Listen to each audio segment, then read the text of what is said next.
귀한 찬양 감사합니다. 기쁨의 50일을 모두가 누리시기를 바라며 하나님의 은혜와 사랑이 모든 성도님들과 함께 하시기를 다시 한번 축복하고 또 소망합니다. 사랑하는 성도 여러분, 삶을 살다 보면 이런 순간이 언젠가는 꼭 찾아오는 것 같습니다. 바로 열심히, 누구보다 열심히 삶을 살아내고 기도를 했는데 아무 변화가 없는 것 같은 때가 있습니다. 하나님 왜 그대로입니까? 하나님 왜 아직도 그대로입니까? 왜 기도했는데 응답이 보이지 않습니까? 왜 내 삶의 문제는 좀처럼 나아지지 않습니까? 특별히 부모가 되어보니 이 마음을 더 깊이 느끼는 것 같습니다. 이미 자녀를 키워내신 많은 이제 육아 선배님들의 조언이 피가 되고 살이 됩니다만 막상 제 아이가 열이 난다고 하면 여전히 심장이 덜컥 내려앉습니다. 이제는 조금 경험이 쌓여서 이 정도는 해열제 먹이면 되겠지라고 해도 또 해열제를 먹여보아도 안 떨어지기 시작하면 그때부터는 이제 가슴이 두근두근 이제 두근두근 되기 시작합니다. 그래도 이제 둘 중 한 명이라도 정신을 차려야 되기에 아내 앞에서는 최대한 침착한 척 하려고 애씁니다. 그런데 그렇게 열이 떨어지지 않고 또 먹을 것을 그토록 좋아하는 아이가 먹을 것조차 거부하고 힘이 축 처지는 모습을 보면 마음이 점점 무너지곤 합니다. 왜 계속 열이 오를까? 뭐가 문제일까? 언제 괜찮아질까?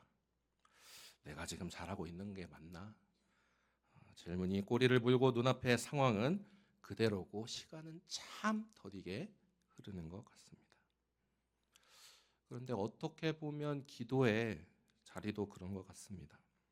오랫동안 기도를 했는데도 불구하고 응답이 더딜 때, 가정을 위해, 자녀를 위해, 또는 부모님들을 위해, 건강을 위해 우리는 기도합니다. 그런데 현실은 쉽게 변하지 않습니다. 그때 우리 마음 깊은 곳에서 하나님께 이렇게 묻게 됩니다. 주님, 어느 때까지입니까? 주님, 어느 때까지입니까? 오늘 하박국 선지자가 바로 이 질문을 하나님께 올려드립니다. 어떻게 보면 하나님 앞에서 어떻게 보면 당돌한 질문처럼 보일 수 있겠습니다. 하지만 이 질문은 믿음 없는 사람의 질문이 아닙니다. 오히려 하나님을 믿기에 드리는 질문입니다. 제가 앞으로 하박국을 여러분들과 함께 나누기를 원하는데요. 하박국 말씀을 보시면서 이 말씀 속에서 우리의 마음을 함께 올려드리는 그런 시간이 되어지기를 소망합니다. 나누기에 앞서 하박국이 살던 시대는 남유다가 아주 매우 영적으로 이제 혼란한 때였습니다. 하박국은 대체로 이제 요시야 왕 이후에 남유다가 급격히 다시금 하향 곡선을 타는 무너져 내려가던 시기에 기록된 것으로 우리는 추정하고 있습니다. 요시야 왕이 이렇게 종교 개혁을 일으키고 성전도 청결하고 하나님 앞에 다시 잘 서는 것처럼 보였는데 그의 아들인 이제 아몬 그리고 므낫세 이렇게 점점 더 악한 왕들이 그렇게 이제 등장하기 시작하는 것이죠. 그래서 이제 마지막 남유다가 멸망에 이르기까지 결국은 하나님이 보시기에 선하고 하나님의 마음에 합한 왕은 우리가 찾아볼 수가 없습니다. 겉으로는 나라 운영에 아무 문제가 없어 보여지지만 안으로 들여다보면 영적으로 처참하게 이제 무너져 내린 것이죠. 정의가 무너지고 또 폭력이 가득하고 지도자들은 부패하고 백성들의 신앙은 형식만 남아있던 시대.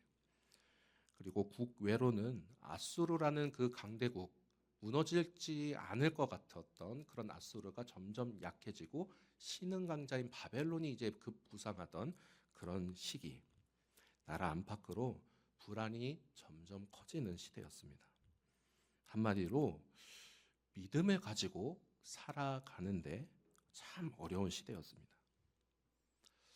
하박국은 이 현실을 보며 견딜 수가 없었습니다. 왜? 하나님께 선택받은 민족인 우리가, 왜? 하나님 나라로 살아가야 할 우리 나라가, 왜? 하나님의 백성인데 왜 이렇게 계속 무너져 가는가? 무엇보다 왜 하나님이 살아계시다면 악이 이기고 의로운 사람이 고통받고 있는가? 우리 2절을 한번 다시 읽어보길 원하는데요. 2절 한번 띄워주시겠습니까? 네, 2절 시작.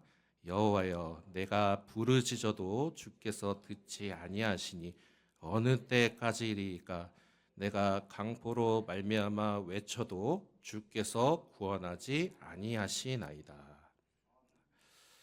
그래서 이 하박국의 첫 마디는 찬양이 아니라 질문이었습니다. 하나님, 도대체 어느 때까지입니까? 다시 이 질문을 보시니까 그래도 하박국이 그냥 믿음 없이 질문을 던진 것 같지는 않아 보이죠? 네. 이것은 절대 믿음 없는 사람의 불평이라고는 할 수 없습니다. 오히려 오랫동안 기도해온 사람의 부르짖음입니다. 그리고 그 안에는 깊은 답답함과 그리고 누구보다 간절했던 그 간절함이 담겨 있습니다. 그러나 현실은 여전히 변하지 않습니다. 우리도 그렇지 않습니까?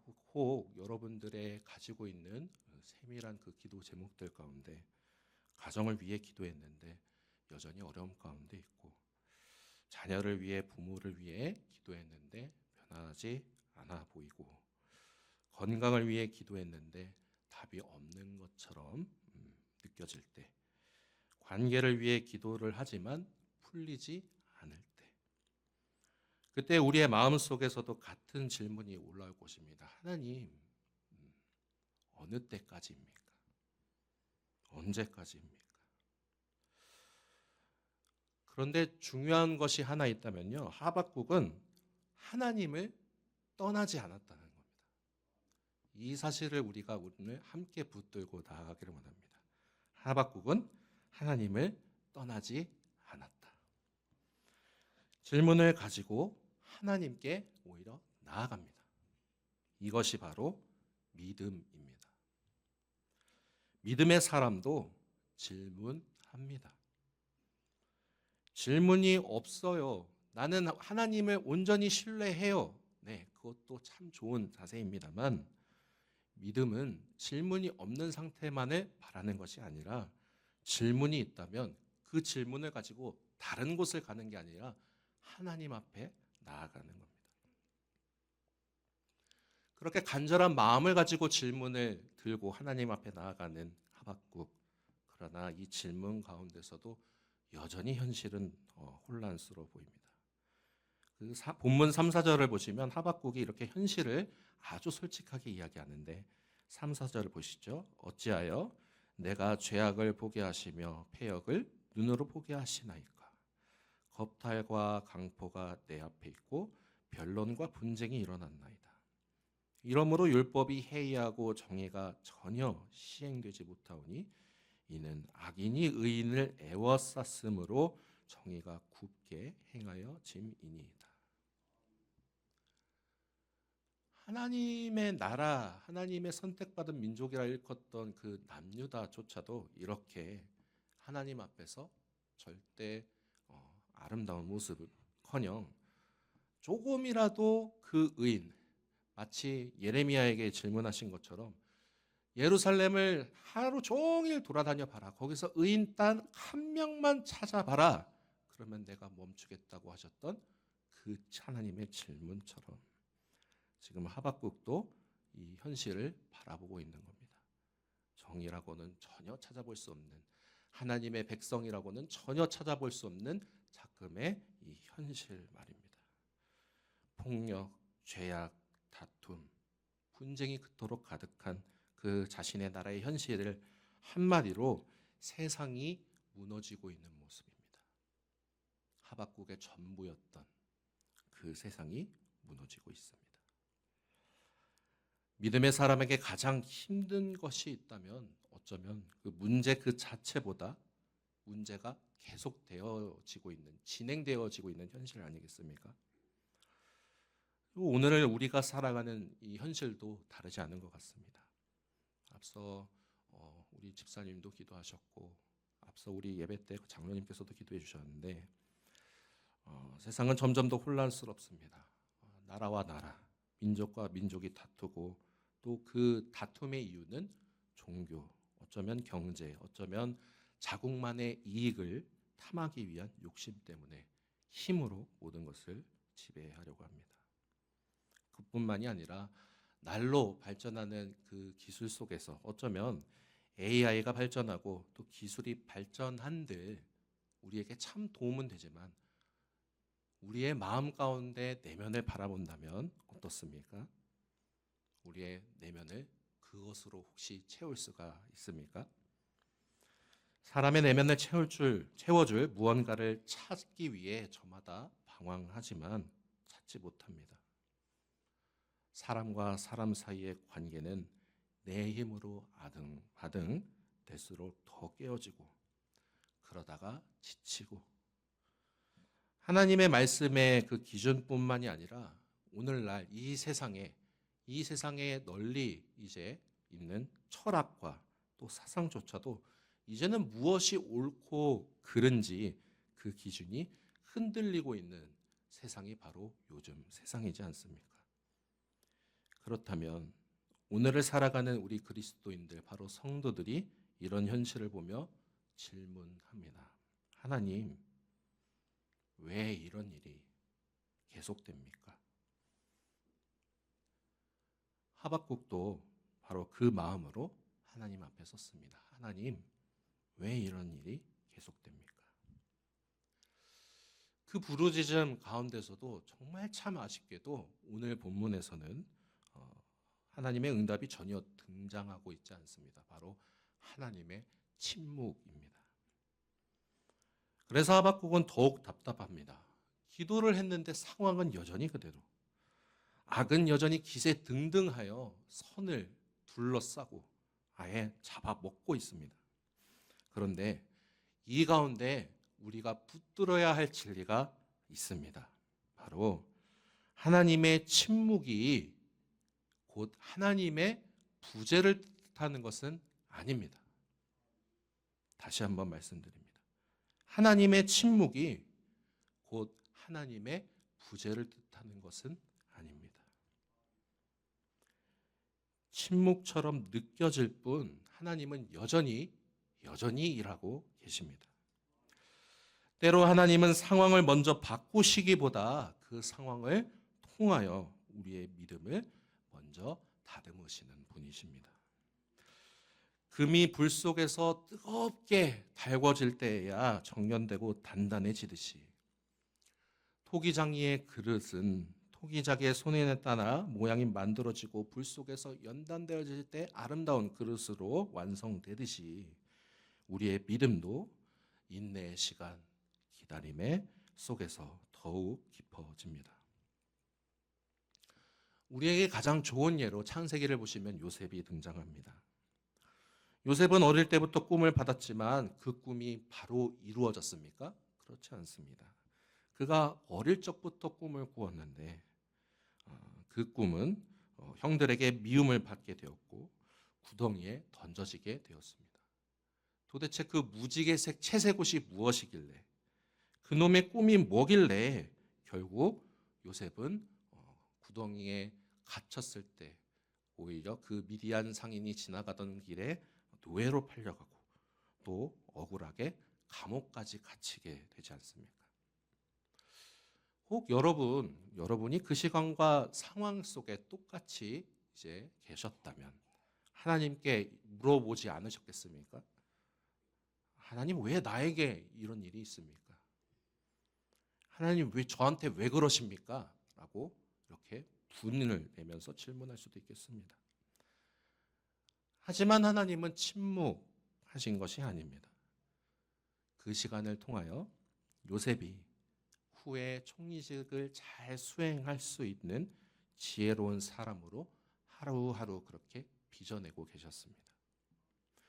꿈보다 먼저 사람을 준비하셨습니다.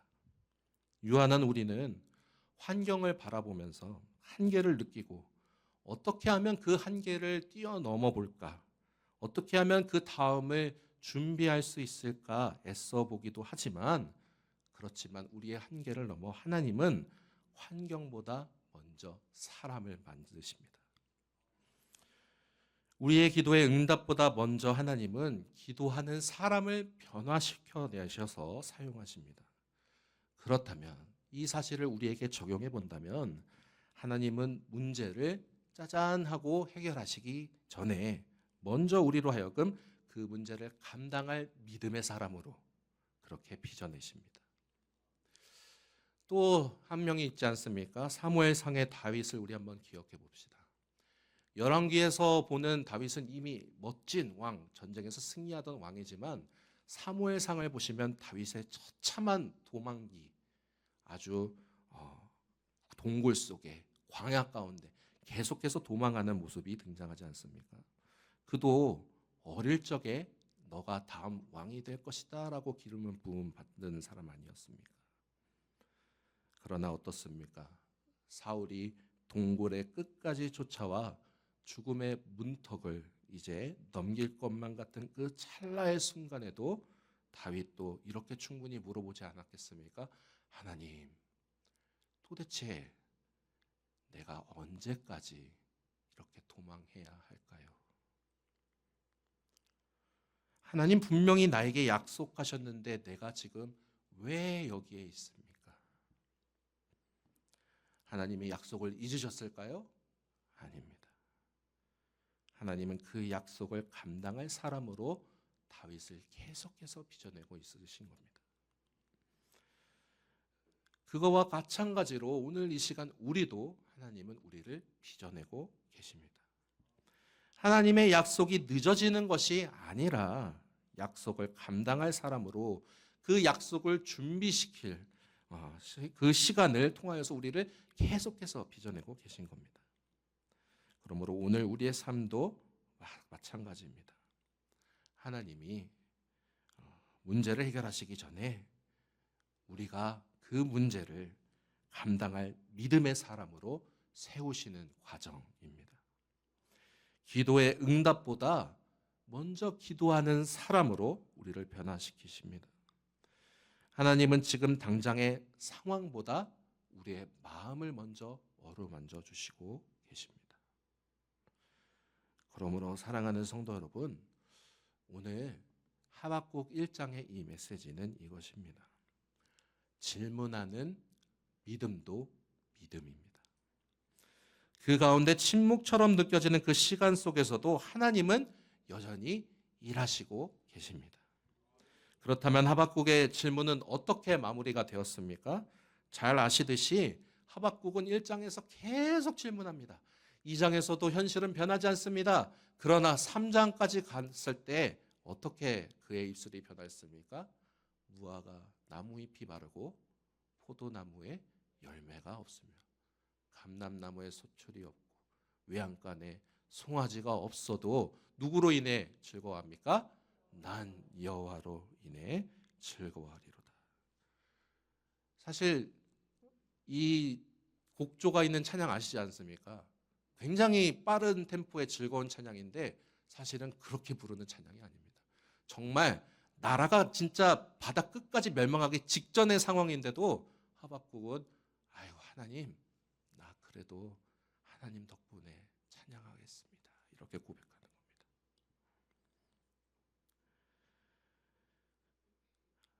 예수 그리스도를 믿는 내가, 하나님 나라의 백성인 내가 여전히 왜 내 삶은 이렇게 어려움이 있는지, 왜 내 기도의 응답은 더딘지, 왜 하나님은 침묵하시는지 오늘 말씀은 우리에게 그 질문을 숨기지 말고 하나님 앞에 가져가시기를 바랍니다. 하나님 아바국처럼 말씀하십시오. 주님, 어느 때까지입니까? 하나님은 그 기도를 절대 외면하지 않으십니다. 끝내 우리 입술을 통해 감사와 영광을 받으실 우리 하나님이십니다. 찬양을 받으실 하나님, 그 이름을 기대하고 소망하는 가운데 이번 한 주간도 주님의 이름을 부르짖음 가운데 그 하나님의 침묵 속에서도 하나님의 일하심을 경험하시는 우리 사랑하는 모든 성도님들 되시기를 주님의 이름으로 축복합니다. 기도하겠습니다. 하나님 감사합니다. 인생의 긴 터널을 지나가는 순간에 혹 우리의 부르짖음이 침묵으로 돌아올 때 우리는 두려움과 의심에 사로잡힐 때가 많습니다. 우리를 긍휼히 여겨 주옵소서. 침묵처럼 느껴지는 그 시간 속에서도 하나님을 신뢰할 수 있도록 믿음을 주옵소서. 기다리는 시간 속에서 믿음을 다듬어 주옵소서. 절실한 마음을 담아 드리는 질문도 믿음입니다. 하나님, 그 질문이 우리의 입술에 찬양이 되어 하나님을 영화롭게 하는 모든 성도님들 되게 하옵소서. 감사드리며 예수 그리스도의 이름으로 기도드리옵나이다. 아멘.